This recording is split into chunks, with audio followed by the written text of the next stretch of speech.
श्री शिवाय नमस्तुभ्यम। हर हर महादेव। भक्तों,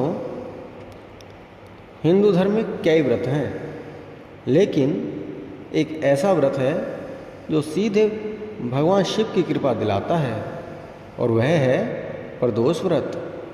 कहा जाता है कि इस व्रत को करने से जीवन के सबसे बड़े संकट भी खत्म हो जाते हैं। लेकिन क्या है इसकी कथा और क्यों इसे इतना शक्तिशाली माना गया है, आज हम विस्तार से समझेंगे। 28 अप्रैल 2026 दिन मंगलवार को भौम प्रदोष व्रत है।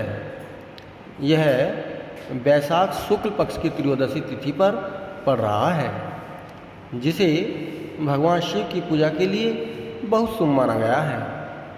मंगलवार को होने के कारण इसे भौम प्रदोष व्रत भी कहते हैं, जो कर्ज मुक्ति और मंगल दोष को दूर करने के लिए विशेष माना जाता है। शाम को सूर्यास्त से 45 मिनट पहले और बाद के समय अर्थात प्रदोष काल में शिव जी की पूजा करें। शिवलिंग पर जल, दूध, बेलपत्र और फूल अर्पित करें तथा भगवान शंकर के पंचाक्षर मंत्र ओम नमः शिवाय का निरंतर जाप करते रहें। अब सुनते हैं भौम प्रदोष व्रत कथा। एक समय की बात है, एक नगर में एक वृद्धा रहती थी। उसका एक ही पुत्र था। वृद्धा की हनुमान जी पर गहरी आस्था थी। वह प्रत्येक मंगलवार को नियम पूर्वक व्रत रखकर हनुमान जी की आराधना करती थी। एक बार हनुमान जी ने अपनी भक्तनी उस वृद्ध महिला की श्रद्धा का परीक्षा करने का विचार किया। हनुमान जी साधु का वेश धारण कर वृद्धा के घर गए और पुकारने लगे, है कोई हनुमान भक्त जो हमारी इच्छा पूर्ण करे।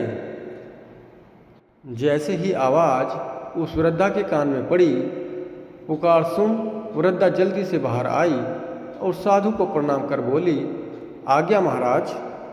हनुमान वेशधारी साधु बोले, मैं भूखा हूँ, भोजन करूँगा, तुम थोड़ी जमीन लीप दो। वृद्धा द्विधा में पड़ गई। अंत में हाथ जोड़कर बोली, महाराज, लीपने और मिट्टी खोदने के अतिरिक्त आप कोई दूसरी आज्ञा दें, मैं अवश्य पूर्ण करूँगी। साधु ने 3 बार प्रतिज्ञा कराने के पश्चात कहा, तू अपने बेटे को बुला, मैं उसकी पीठ पर आग जलाकर भोजन बनाऊंगा। यह सुनकर वृद्धा घबरा गई, परंतु वह प्रतिज्ञाबद्ध थी। उसने अपने पुत्र को बुलाकर साधु को सौंप दिया। वेशधारी साधु हनुमान जी ने वृद्धा के हाथों से ही उसके पुत्र को पेट के बल लिटवाया और उसकी पीठ पर आग जलवाई। आग जलाकर वृद्धा दुखी मन से अपने घर में लौट आई। इधर भोजन बनाकर साधु ने वृद्धा को बुलाकर कहा, उनका भोजन बन गया है, तुम अपने पुत्र को पुकारो ताकि वह भी आकर भोग लगा ले। इस पर वृद्धा बोली, उसका नाम लेकर मुझे और कष्ट न दें। लेकिन जब साधु महाराज नहीं माने तो वृद्धा ने अपने पुत्र को आवाज़ लगाई। वह अपनी माँ के पास आ गया।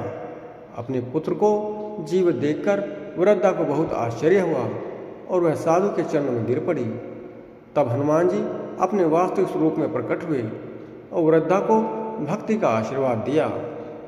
अगर आप भी अपने जीवन की परेशानियों से छुटकारा चाहते हैं तो प्रदोष व्रत अवश्य करें। भगवान शिव की कृपा से असंभव भी संभव हो जाता है। सभी भक्त प्रेम से बोलिए, हर हर महादेव।